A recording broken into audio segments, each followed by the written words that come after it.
I think Hong Kong is prepared, but I think we also need to look at what the experts are saying. The World Health Organization has fairly clearly said that this infection, this H1N1 swine flu infection, cannot be contained.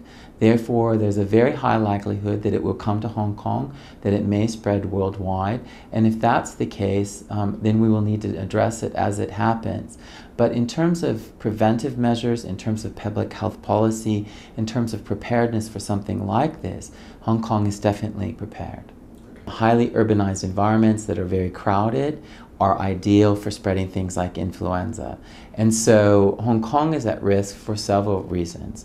Number one, it's a major transportation hub, and a lot of people pass through Hong Kong on their way to other locations, which makes it very easy for things like respiratory diseases and influenzas to arrive here. Secondly, if it does start spreading through the community is very densely packed and urbanized, and it's easy to spread person to person.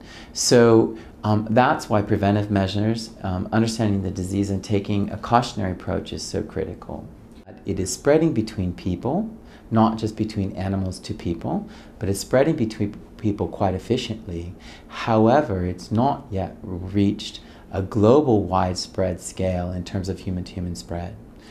What that means, is it going to change things significantly? A lot of that depends on the nature of the infectious agent. And in this case, it looks like an influenza that is, at least based on our current information, relatively mild. Well, this clearly isn't SARS, and SARS was a disease that was difficult to spread person to person, no matter how worried we were. It was a disease that was more likely fatal than not, and certainly had a much higher severity of disease index than the current influenza we're looking at. Now, this influenza virus may change again, and if it changes, we may see a totally different pattern of disease. There are reasons to be concerned, but I think most businesses should be rather measured at current moment in their response.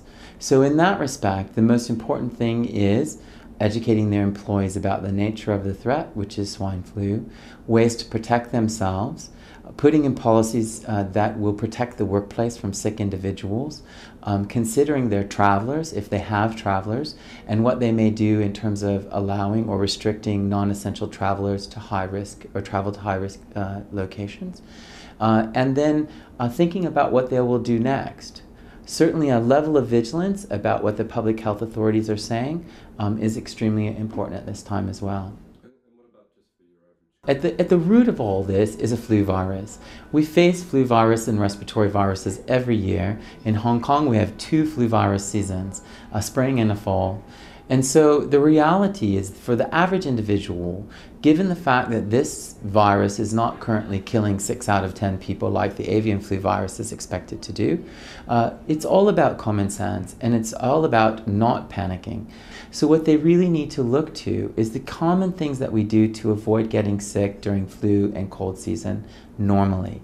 There's no extraordinary measures that you need to take, because quite frankly, there are no extraordinary measures that are particularly more effective than good hand washing, avoiding crowded places, using respiratory protection if you're in a crowded environment, and literally avoiding sick people, seeking treatment if you're sick early.